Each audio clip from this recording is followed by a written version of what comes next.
Dios les bendiga, bienvenidos un día más al lugar donde nos reunimos en la iglesia, ¿verdad? Gozo y alegría de poder estar juntos, contemplar a nuestro buen Dios a través de su palabra. Bienvenidos a todos, en el nombre de nuestro Señor Jesucristo. Con gozo y alegría continuamos. Hicimos un parón la semana anterior, a causa del día que era, día de la resurrección. Hicimos un parón acerca de la carta que estamos exponiendo expositivamente, consecutivamente, la carta de los Efesios. Y vamos a continuar con el capítulo 4. Y en esta mañana vamos a contemplar del versículo 1 al versículo 6. Y este capítulo 4 vamos a basarlo en 3 enseñanzas que nos van a ayudar a ver las características de una iglesia saludable, una iglesia sana. ¿Qué es una iglesia sana? Dentro de tanto tumulto de iglesias alrededor de nosotros y en el mundo entero, debemos de saber identificar las características de una iglesia sana, porque queremos la salud en todos los aspectos de nuestra vida. Queremos salud económica, queremos salud física, queremos salud en todos los aspectos de nuestra vida, queremos salud en nuestra iglesia. Así que vamos a hablar acerca de esto en esta mañana. Este va a ser el primer sermón acerca de este tema que va en el capítulo 4 de la carta de los Efesios. Y una de las características de esta iglesia sana es caracterizada por la unidad del Espíritu. Es tan importante y vital que el Espíritu de Dios esté obrando en cada creyente uniéndolos a Cristo. Es vital e importante que esa obra sea tangible en todos aquellos que han experimentado la gracia de Dios en sus vidas. A modo de ilustración, imagina un cuerpo donde cada parte actúa por su propia cuenta. ¿Se imagina? Ahí tu brazo no te obedezca, tu pierna se vaya para otro lugar y la otra para otro sitio, un pie que va en dirección del otro, o un corazón que decide dejar de latir. Qué importante es la salud. ¿Cuánto tiempo podría sobrevivir un cuerpo sin alguno de sus órganos o si alguno de sus órganos sufre alguna enfermedad? Así es la iglesia. Cuando pierde su unidad en Cristo, perdemos la salud de lo que significa ser una iglesia. En Efesios 4, Dios, a través de la Escritura, de este pasaje nos llama a algo radical, algo que no debe ser contemplado de manera que podamos desecharlo, sino que es algo tangible de que la gracia de Dios ha obrado en nosotros. Y es que somos un cuerpo guiados por su Espíritu. Amén. Estamos creciendo juntos en amor y verdad. Y esta unidad es más que apariencias, es más que cumplir rutinas religiosas. Esta unidad no podemos caracterizarla con algo similar a algo de este mundo. La unidad es vista en las Escrituras desde la perfecta unidad de la Trinidad. Desde esa base es que nosotros tenemos que partir. ¿Cuál es nuestra unidad en Cristo? Contemplando a nuestro Dios trino en su perfecta unidad. Nuestro Señor Jesucristo en Juan 17 oró por esta unidad. Que sean uno como tú y yo somos uno. Amén. Así que no debemos de mirar los estándares de este mundo para permanecer en unidad. Debemos de contemplar la Trinidad e imitar su ejemplo. Así que no está por cumplir ciertas rutinas religiosas ni vivir una vida de apariencia. La vida del Espíritu en la vida de la iglesia es permanecer en unidad, en amarnos, en soportarnos con paciencia. Y ahora lo veremos en estos textos, cómo nos lo ilustra el apóstol Pablo. Hoy vamos a ver cómo ser una comunidad viva, donde se respira vida verdadera. Queremos que la iglesia tenga un pulmón donde respire un ambiente, un aire fresco, y sea una comunidad viva, donde sea tangible la gracia de Dios en los miembros que participan de este maravilloso cuerpo, que permanece saludable si vive arraigado a Cristo y a su palabra. Así que indicativos que muestran que la gracia que anteriormente a Pablo ha estado hablando es vista por los frutos que manifiestan esas personas que dicen haber recibido esa gracia. La gracia no deja a las personas de la misma forma como estaban.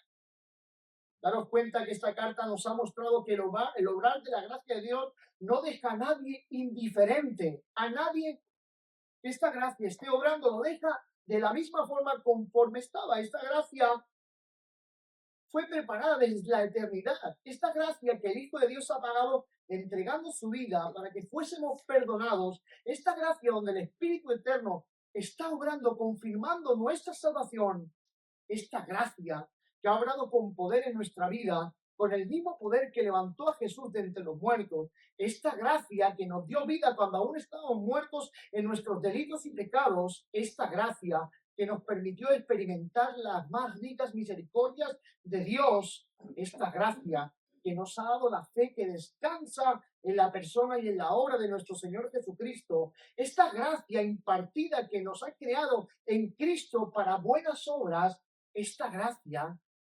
es la que nos ha hecho iglesia. Su cuerpo, su esposa, su redil, sus pámpanos, etcétera. Y podríamos estar citando metáforas que aparecen en las Escrituras que muestran la realidad de los creyentes que han sido unidos a Cristo, porque por esta gracia, por medio de la fe, vemos esta hermosa obra que es la iglesia, causa de esa gracia que Dios ha tenido. Es hermoso poder contemplar la gracia de Dios a través de la carta de Efesios, porque nos la ilustra de manera muy concisa, muy precisa, que nos ayuda a pensar que realmente hemos recibido esa gracia. Y si esa gracia ha sido recibida, se manifestará en frutos tangibles en nuestra vida. Así que esta nueva comunidad goza de una nueva vida. Y en esa vida se manifiestan rasgos distintivos de esa vida impartida en ellos. Esa gracia de Dios salvándonos a nosotros ha impartido rasgos distintivos en la vida del creyente. Y es fácil identificar esa maravillosa obra por los frutos. Esta obra no deja a nadie indiferente ni igual a la condición anteriormente estábamos. Y eso es lo que vamos a ver en este pasaje, Efesios 4. Pablo describe cómo luce una iglesia sana, y en estos tiempos que por medio de los medios de información que tenemos, salen a la luz formas de buscar salud. Estoy indagando en ChatGPT y dije que me hicieron una dieta para perder algunos kilos y quiero gozar de verdadera salud física. Y todos tenemos acceso, todos queremos que nuestra vida mejore en cuanto a salud y en cuanto a algunas cosas en nuestra vida que realmente nos dificultan ciertas cosas que podemos hacer o estar como realmente quisiéramos, ser personas saludables. Eso es lo que queremos, ¿no? La iglesia tiene que gozar de salud. Es importante que un púlpito goce de salud al exponer las escrituras. Eso tiene que tener una repercusión en el cuerpo de Cristo, que goce también de esa misma salud que decimos proclamar, creer y confesar. Así que este pasaje nos centra cómo luce una iglesia, una comunidad. Cada creyente que pertenece a la iglesia de Cristo debe de lucir de esta forma. Ningún pasaje es más descriptivo de la iglesia-nación que este pasaje. Miren, vamos a leerlo del 1 al 6. Dice, yo pues, preso en el Señor, os ruego que andéis como es digno de la vocación con que fuisteis llamados, con toda humildad y mansedumbre, soportándoos con paciencia los unos a los otros en amor, solícitos en guardar la unidad del Espíritu en el vínculo de la paz, un cuerpo y un espíritu, como fuisteis también llamados en una misma esperanza de vuestra vocación, un Señor, una fe, un bautismo, un Dios y Padre de todos, el cual es sobre todos y por todos y en todos. Este es el texto que hoy vamos a estar contemplando. Y el primer punto que queremos sacar de esta escritura, de esta porción de las escrituras, Es que estamos unidos por un llamado divino. Estamos llamados por medio del Evangelio de Cristo para pertenecer a Cristo y vivir a Cristo y disfrutar a Cristo. Y el versículo 1 nos llama a vivir como es digno. ¿De quién? Del Señor. Dice, yo pues preso en el Señor, os ruego que andéis como es digno de la vocación con que fuisteis llamados. Pablo está haciendo un ruego, y la palabra ruego es paracaelo, que quiere decir, es como si te pones cerca de alguien para decirle algo que es muy importante. Esa es la importancia que Pablo le está dando a este consejo de guardar la unidad de la iglesia, de vivir como una iglesia saludable. Es algo tan importante que Pablo se pone como si estuviese cerca para decirle, esto es importante. Es como invitar por medio de una exhortación, porque es algo importante y vital para alguien. Es como dar un consejo de cerca para alguien que verdaderamente te importa y estás viendo que necesita ese consejo. Y es lo que Pablo está haciendo. Con este ruego, os ruego, me pongo cerca de vosotros, porque esto es muy importante. Aquí Pablo muestra su carácter pastoral de querer pastorear a la grey, de decirle aquello que es importante para la iglesia. Pablo no está entreteniendo a la gente. Pablo está diciendo las cosas que verdaderamente son importantes para vosotros, para el crecimiento, para el desarrollo de vuestra vida en Cristo, esa vida que habéis recibido. La Reina Valera aparece y dice que andéis como es digno. Pero la Biblia de las Américas dice vivan. Son términos que en el texto original aparecen estas dos vertientes de la interpretación de esta palabra.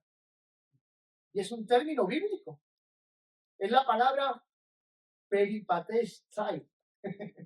No sé mucho griego, no sé nada. Pero lo dice el diccionario y yo lo expreso. Y es andar por los alrededores. Comportarse mientras andan por su vida. Es como si Pablo estuviese diciéndole a la iglesia que toda vuestra manera de vivir debe de ir de acuerdo al evangelio por el cual habéis sido llamados. No simplemente el estar con la iglesia es algo sagrado, es toda nuestra vida. Debe ser sagrada. Amén. Mientras andáis, mientras vivís, mientras andáis por vuestra vida, debéis de andar como es digno del evangelio. Vivan o anden, como diga las Américas o Reina Valera, tiene que ser de una manera digna. Amén. Y la palabra digna es como trayendo alabanza a Dios. El capítulo 1 está lleno, hay 3 versículos que aparecen que dicen, ¿para la alabanza de quién? De la gloria de la gracia de Dios. Nuestra salvación es una obra de gracia que Dios ha efectuado en nuestra vida para que vivamos vidas bien vividas delante de aquel que nos ha salvado. Como diría Arcee Sproul, corandeo, una vida delante del rostro de Dios. Amén. Es así como el creyente debe de vivir mientras vive en este mundo caído. Eso es lo que nos da un sentido de vivir. Vivimos para la gloria de Dios y por la gloria de Dios. Así que vivamos o andemos, mientras andamos por nuestra vida, el propósito que nos enseña hoy Pablo de este texto es que podamos ser para la alabanza, que vivamos como es digno, para la alabanza de la gloria de nuestro Dios. El 1.6, el 1.11, el 1.12, el 1.14, toda la obra salvífica es para un propósito, que demos gloria a Dios en toda nuestra manera de vivir. Y ahora Pablo enfoca a la iglesia a que viva o ande como es digno del evangelio. ¿Dónde y cuándo? ¿Con quién debo vivir mi vida como es digno del evangelio? Será una pregunta reflexiva para nosotros. Y Pablo se muestra como un ejemplo. Dice, yo pues, prisionero del Señor, o por él. Está diciendo el Pablo, esta vocación, este llamamiento que Dios nos ha hecho para vivir de una manera digna, debe ser en todos los sentidos de nuestra vida, cualquier sea la situación que atravesemos.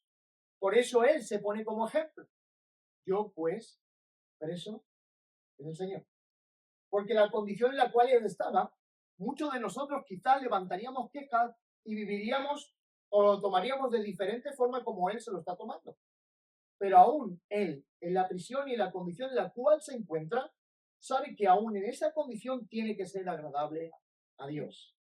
Por eso no era la condición y la situación que Él atravesaba lo que le llevaba a vivir de una manera u otra. Era que sabía que vivía delante del rostro de Dios y debía vivir como es digno del Evangelio, cualquiera fuese su situación. Este es el secreto de la vida de Pablo. Vive una vida delante del rostro de Dios. Está prisionero en Roma, custodiado por los guardias, pero él se considera prisionero del Señor. Porque él sabe para quién vive, cuál es el propósito principal de su vida. Es el Señor. ¿Qué está diciendo? Que en cualquiera que sea nuestra situación, vivamos como delante del rostro de Dios. No existe una división entre lo sagrado y lo secular. Toda nuestra vida debe vivirse a la luz del Evangelio. Un creyente sano, saludable, no simplemente muestra su salud dentro del vínculo de la iglesia, sino en toda su manera de vivir. No existe una división entre lo sagrado y lo secular. Toda nuestra vida está delante del rostro de nuestro Dios. Y vivir como es digno es vivir con una vida coherente a lo que decimos confesar. Y si tú has recibido gracia en tu vida, esta gracia debe ser vista. ¿Dónde? En toda tu manera de vivir. Porque no hay nada más noble que un creyente esté viviendo de una manera digna de nuestro llamado. Si no estamos viviendo a la altura del llamado que Dios nos ha hecho, algo anda mal. Y debe ser corregido. Porque estamos llamados a reflejar el carácter de la gracia de Dios. Y muchas veces hay que señalar pecados que afectan a nuestra vida para arrepentirnos y que la obra de la gracia siga obrando en nosotros. Además, es parte de la gracia de Dios señalar nuestros pecados. Es parte del amor divino. Es parte de ese amor. Porque Dios quiere conformarnos a la imagen de su Hijo. Y para conformarnos a la imagen de su Hijo, tiene que señalar aquello que es contrario a esa imagen. Y lo que es contrario a esa imagen son nuestros propios pecados.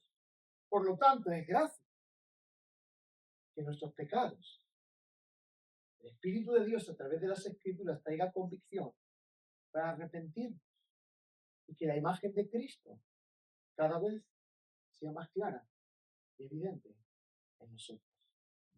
El miércoles anterior hablábamos acerca de la disciplina de la Iglesia y cómo ésta contribuye a que los creyentes se conformen a esta imagen. Y no es una manera de sentenciar a nadie, es la manera de ayudar a otros. Amén. Para que la imagen de Cristo sea desarrollada en la vida de cada creyente. Esto es lo que la gracia de Dios efectúa en la vida del creyente. Podemos nombrar áreas a destacar. ¿Cuál es la área de tu vida que piensas que debe de ajustarse a la otra? Enuméralo y piensa en ellos. Y podrás recapacitar en esas áreas que necesitan la gracia y la intervención de Dios. Ahora, el segundo versículo, del 2 al 3, nos habla que estamos unidos por una conducta semejante. Algo que refleja a cada creyente son estos rasgos distintivos. Y es con toda humildad y mansedumbre, soportándonos con paciencia los unos a los otros en amor, solícitos en guardar la unidad del espíritu en el vínculo de la paz. Caminar dignamente es caminar en la semejanza de Jesús, es parecerse a Jesús, y miren las virtudes que Pablo señala en estos textos. Son claramente vistas en Jesús. No hay nadie que muestre con el ejemplo, con más claridad que nuestro amado Señor Jesucristo, este fruto tan tangible que era en él. Miren las virtudes: humildad, mansedumbre, paciencia y amor. Eso es lo que Pablo quiere que cada creyente debe de reflejar, y está enfocando a la iglesia a que reflejen ese fruto. Y ahora, para hablar de la humildad, la mansedumbre, soportándonos, haremos una mirada a quien realmente mostró esas virtudes.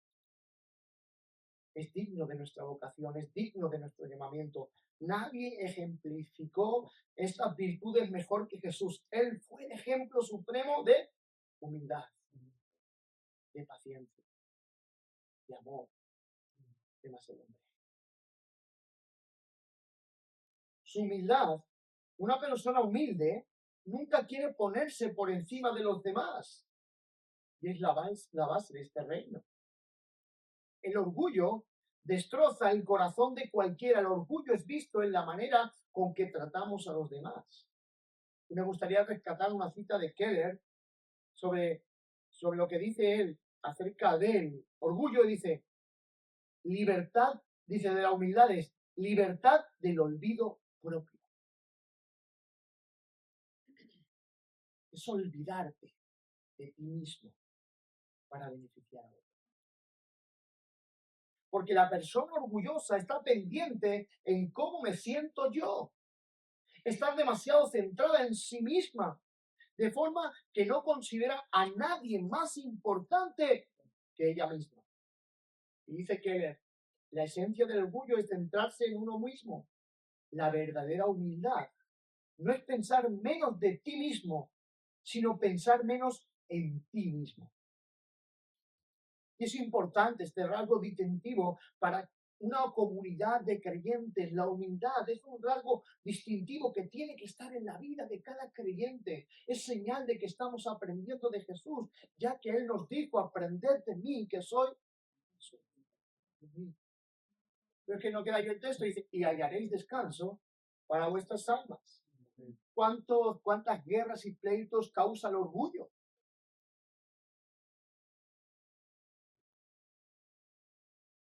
Pero el secreto de la paz y el descanso de nuestra alma está en ser humildes, aprender del Maestro.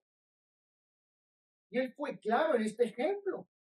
Como dice Filipenses 2, del 5 al 11, nos mostró cuál es el camino de la humildad: es bajar de tu trono para servir a los demás. Para Jesús era algo legítimo estar en su trono. Pero nos dio un claro ejemplo de lo que es humildad, para que Él sea el claro ejemplo del que debemos de imitar. Para Él era legítimo no haber bajado, y menos a morir de la forma con que murió. Pero nos enseñó la grandeza de la humildad. Aunque Él son cosas legítimas, Él dejó todas aquellas cosas legítimas que le pertenecen como Dios y vino a hacerse semejante a nosotros. Ya es una humillación para Dios hacerse hombre, pero no queda ahí. Aún su humillación fue más.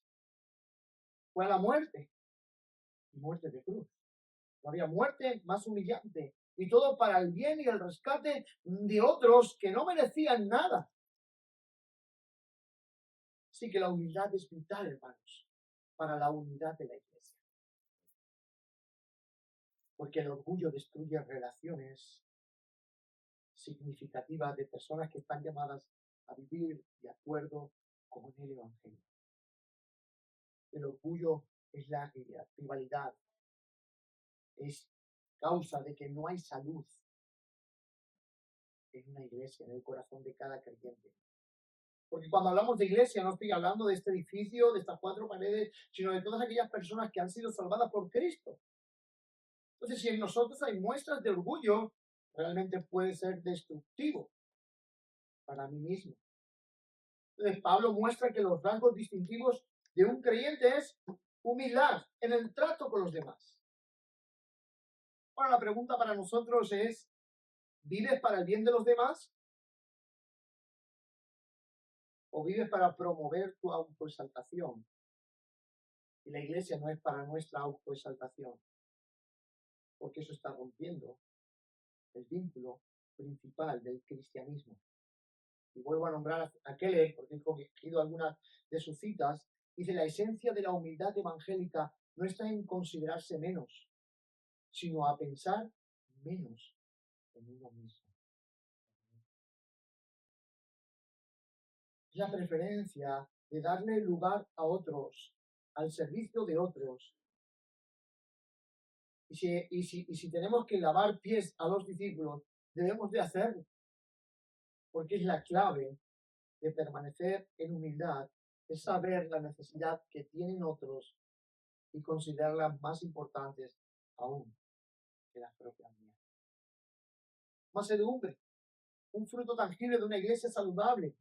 La mansedumbre, esto no significa timidez, ser tímido, sino que implica un espíritu apacible. ¿Has visto a las personas rencillosas que muestran una falta de paz increíble? Que rompen el vínculo pensando solamente en lo que les afecta a sí mismas. Estas son las personas rencillosas. Son personas que no experimentan la gracia del fruto de la mansedumbre. Eso es lo contrario a la mansedumbre. La mansedumbre que nos llaman las Escrituras a mostrar es un fruto del Espíritu, no nuestro. Un hombre natural nunca podrá mostrar el fruto del Espíritu. El fruto del Espíritu es para aquellas personas que han experimentado esa gracia salvífica que Dios está obrando en ellos, mostrando el carácter de su Hijo y ellos conformándose a esa imagen tan clara que las Escrituras nos enseñan de nuestro amado Señor Jesucristo en nosotros, la esperanza de gloria. Es una virtud que va ligada al Evangelio, al trabajo del Evangelio en nuestros corazones. Y cuando nuestra vida no refleja ni humildad ni mansedumbre, es la mejor manera de mostrar que estamos centrados en nosotros mismos. Una persona mansa que no está centrada en sí mismo, no se siente superior a los demás, puede aceptar críticas sin hundirse ni enojarse, porque su identidad está segura en Cristo. Tiene un corazón que no necesita defenderse constantemente. ¿Sí? Mateo 5:5, bienaventurados los mansos. La palabra bienaventurados es felices, dichosos. Hay felicidad. Nos sentimos dichosos cuando realmente el fruto de la mansedumbre es tangible en nuestra vida.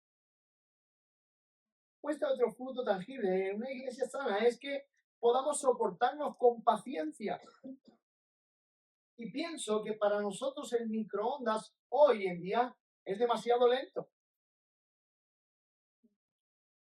¿Sí? Decimos en muchas ocasiones, Señor, dame paciencia y date prisa. ¿Sí? Dame paciencia y date prisa. Pero la paciencia es fruto de un largo periodo de prueba,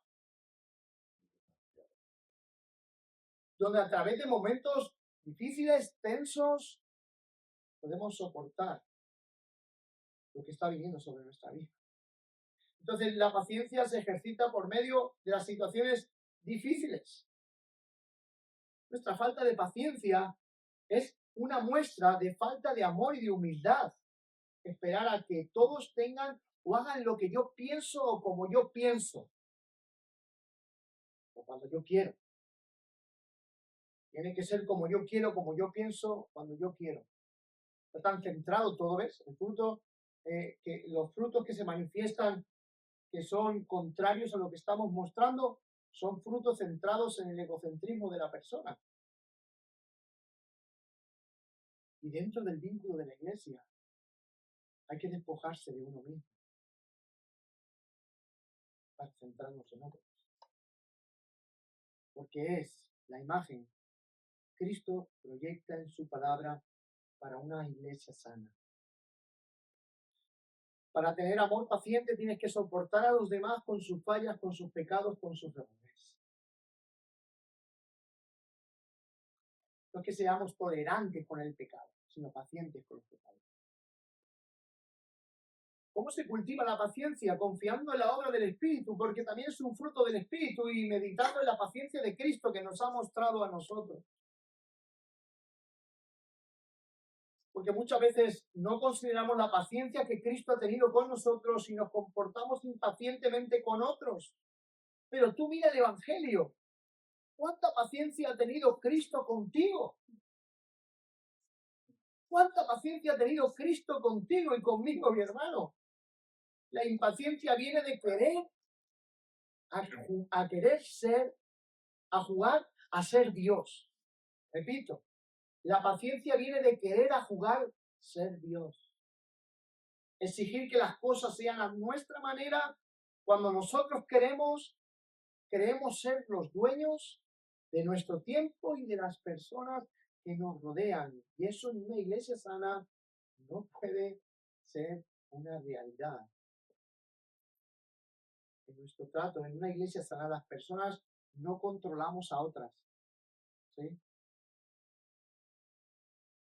La estructura piramidal donde el pastor ejecuta todas aquellas cosas que le vienen a su mente y a su antojo, no pueden ser realizadas. Ni nadie. Aquí no trabajamos por jerarquía. Somos un cuerpo. Amén. Donde la única cabeza es Cristo. Amén. Donde todo lo que queremos proyectar es su voluntad en medio de nosotros. Es que todos y cada uno de los creyentes ocupen su lugar en esta estructura que se llama la iglesia. Dios quiere llevar a cabo sus propósitos en medio de nosotros, y no es como nosotros queremos, es como Dios quiere. Amén. Amén. No nos controlamos unos a otros. No vamos a hacer lo que unos y otros quieran. Vamos a hacer lo que la palabra de Dios nos enseña. Así que no puedes ser paciente a menos que estés seguro de la gracia de Dios. Porque la paciencia es la calma interior de saber que Dios está en control de todas las cosas. Así sí que se pueden soportar a las personas y las situaciones que atravesamos. Saber que Dios tiene en control todas las cosas. Amén. Una perspectiva clara de la soberanía de Dios nos hará entender de que nosotros no somos el que controla el tiempo ni a las personas. Es Dios mismo el que está efectuando el cambio en las personas que pertenecen a su iglesia. Amén. Sigue diciendo el versículo. Dice, con paciencia los unos a los otros en amor. El amor es la clave. Porque primera de Pedro 4:8 dice, el amor cubre multitud de pecados. Alguien que no acepta a otros es una muestra de falta de amor. De la manera que no es capaz de guardar o tapar los defectos y pecados de otros. Los juzga, pero los juzga con sentencia. Eso es falta de amor. Amor es saber que otros están fallando y ayudarle a salir de donde se encuentra. Porque el amor del creyente es un amor compasivo.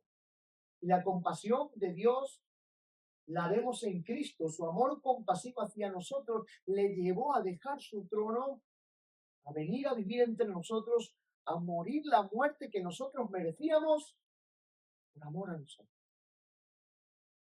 Así es como debe demostrarse el amor dentro de la iglesia, no un amor que juzgue y sentencie, un amor que restaure y ayude a otros a salir de la condición en la cual se encuentran. Amor es saber que el otro está fallando y es ayudarle a salir de donde se encuentra. Amén. Así es. A menudo en mi hogar soy insoportable, pero mi esposa me soporta. Mis hijos a menudo son insoportables, pero los amo y los soporto. Mi esposa también a veces es insoportable. Oye, no te has fijado. ¿No has escuchado? Pero es el amor el que hace permanecer en ese vínculo de la familia. Así es. A veces voy a ser tan insoportable, pero en medio de esa situación en la cual yo como pastor soy a veces insoportable. Amén.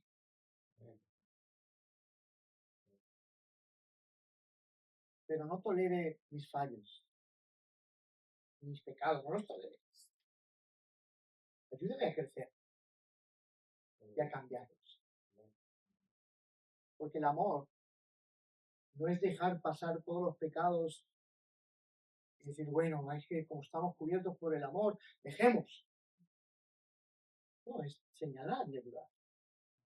Corregir. Decirte, hermano, vemos esto en ti. Vamos a ayudarte a cambiar esto. Porque pensamos que la iglesia saludable es cuando todos los creyentes crecen en esa salud que el Evangelio nos brinda. Y el vínculo, uno de los vínculos para que la iglesia crezca es el amor. El amor no que tolera, sino que ayuda a otros a crecer. Dice el 3, solícitos en guardar la unidad del espíritu en el vínculo de la paz. La unidad de la iglesia es con diligencia, es activa, no es pasiva. Si tú quieres ser un creyente saludable, si tú muestras rasgos de un creyente saludable, la unidad es activa, no es pasiva. Es necesario hacerlo.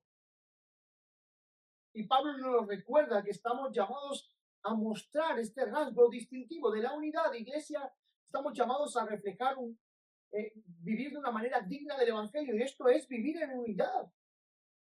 No solamente trabajamos para crear unidad, sino para mantenerla. ¿Quieres ver este fruto en tu vida? Renuncia a tu egocentrismo para caminar en humildad, en mansedumbre, en amor, en paciencia y en unidad. Así que de igual modo, para caminar en mansedumbre también renunciar a mis prisas para ser paciente con otros. Renuncia a la indiferencia de ir en solitario. Renuncia, porque Dios no te ha llamado a vivir en soledad. Dios te ha llamado a vivir en comunidad. Y cuando estos frutos son tangibles, una comunidad, la iglesia es embellecida por la gracia de Dios. Dios es glorificado en todo esto. Si no lo haces, entenderemos que la obra de la gracia no está en ti o en mí. Es tan importante como eso.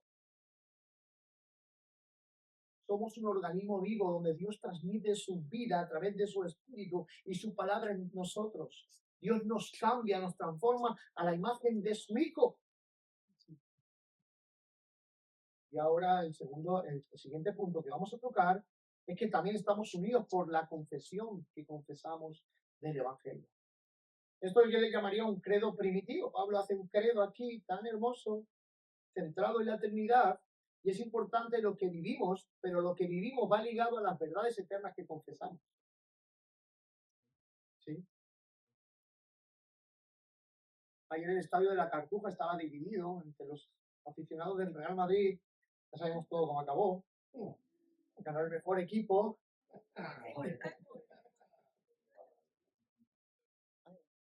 Estaban en el mismo lugar, pero cada uno se identificaba con cosas diferentes.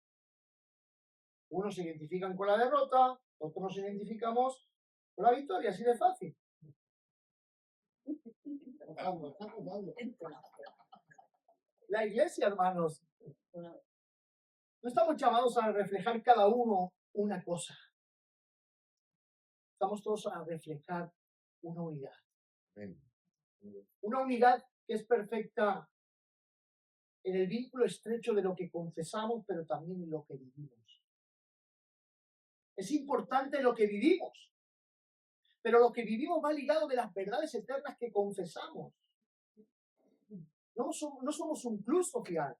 Confesamos unas verdades y por esas verdades estamos y permanecemos unidos. Nuestra unidad no está ligada como está ligado el deporte que nos gusta, ni la moda, ni ningún parámetro de esta vida. La unidad no es a cualquier precio. Esa unidad es en Cristo y por Cristo.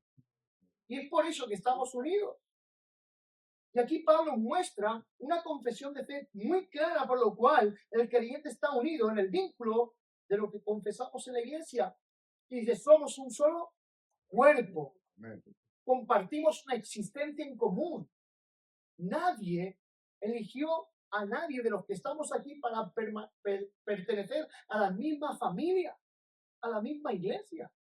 Cada uno salimos de distintos contextos culturales, sociales, raciales, no sé, cualquier contexto diferente, y hemos sido unidos en Cristo para permanecer unidos. Por eso somos un solo cuerpo. No hay varios cuerpos, hay un solo cuerpo. Así que compartimos una existencia común. Es la iglesia de Cristo. Y si eres un creyente sano, entenderás la necesidad que tienes de apoyarte en esto, en tu débil comunidad. Porque lo que hace fuerte a una comunidad no son los pecadores que somos, sino el espíritu que mora en nuestras vidas, el que trae fortaleza y vigor a una comunidad de personas débiles. Que en el mundo seríamos un fracaso, pero dentro de los propósitos redentores de Dios, en este tiempo somos su iglesia para llevar a cabo sus propósitos eternos y traer salvación a muchísimas personas. ¿Quién va a salvar? Amén. Somos y estamos en un solo espíritu. Compartimos una esperanza en Cristo. Y el espíritu es el que crea la unidad y nos capacita para mantenerla. ¿Usted se cree que el Espíritu Santo, obrando en la vida del creyente, lo llevará a vivir separado de los otros creyentes? Es imposible. Los rasgos distintivos de un creyente es ser perteneciente a una comunidad la cual Dios ha salvado y está salvando para permanecer juntos hasta que el Señor regrese.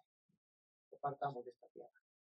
Estamos llamados a estar ligados unos a otros por medio del Espíritu que Dios ha hecho morar en nosotros. Y si Dios ha hecho morar tu espíritu, si estás viviendo distante de la iglesia, lo estás haciendo francamente mal. Un solo Señor. Estamos proclamando y estamos confesando a Jesucristo como el Señor. En nuestra confesión no es algo vacío. Lo que nosotros creemos, nuestro credo no es algo frío, es algo vivo, es real, como lo es nuestro Señor.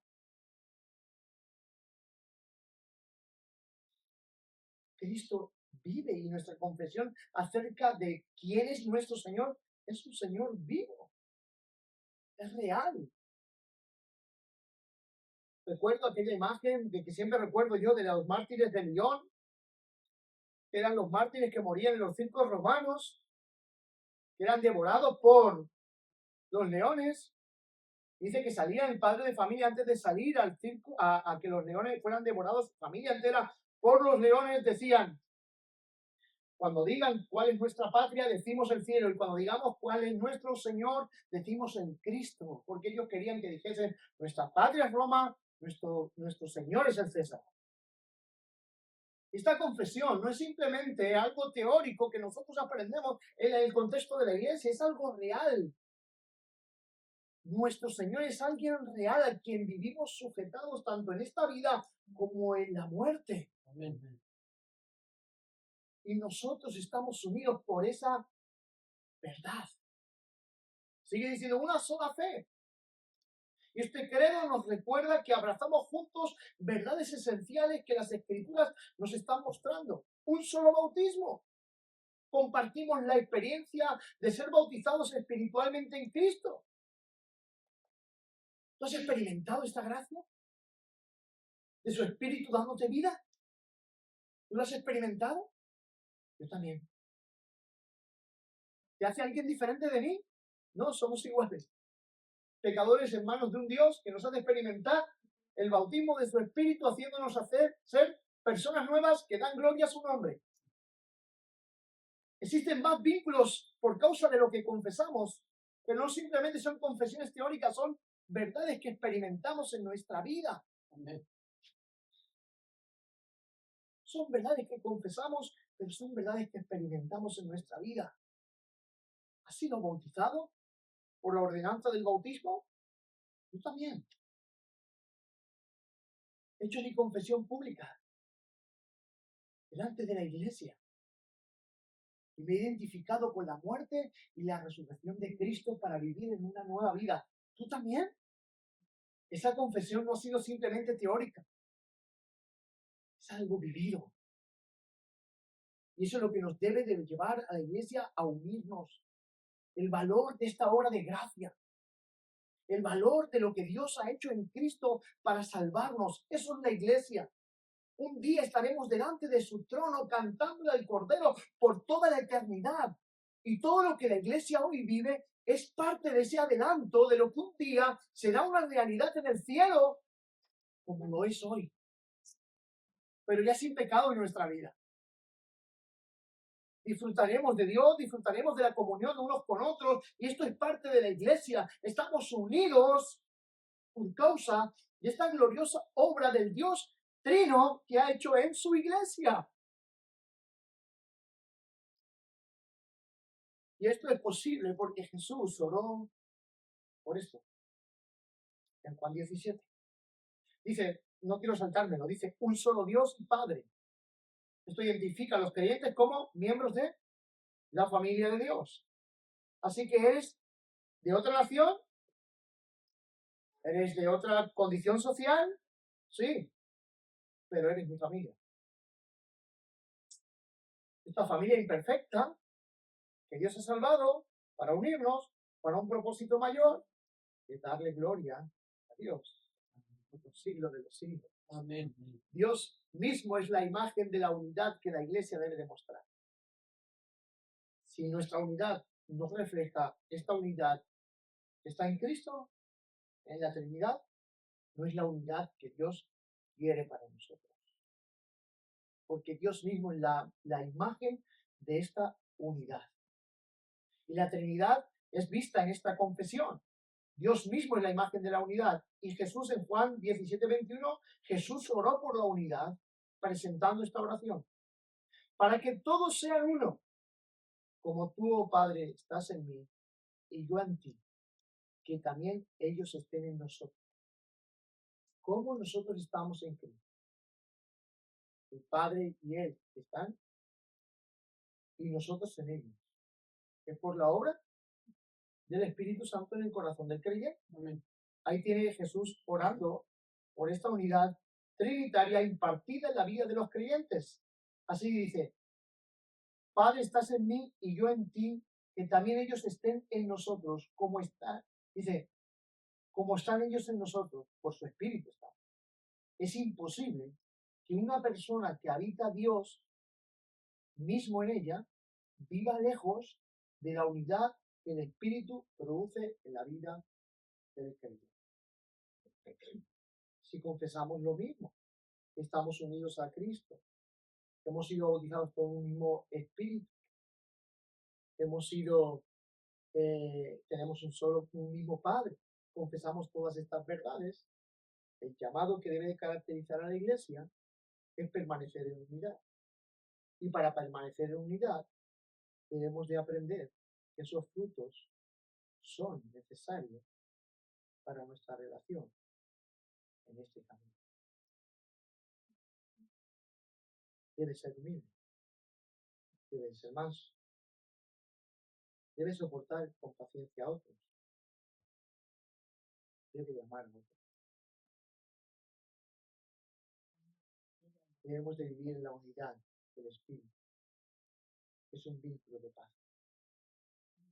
Hermanos, si tu corazón se ha alejado de todas estas verdades, hoy te invito a reflexionar cuáles son las cosas que quizás te alejen de todo esto. Y que Dios nos una en una sola iglesia, un solo cuerpo. Somos su iglesia. Y una iglesia sana es caracterizada por esta unidad. Y esa unidad es algo maravilloso. Es un testimonio al mundo de nuestro ser. Así que, hermanos, les invito a que en esta mañana reflexionen sobre esto.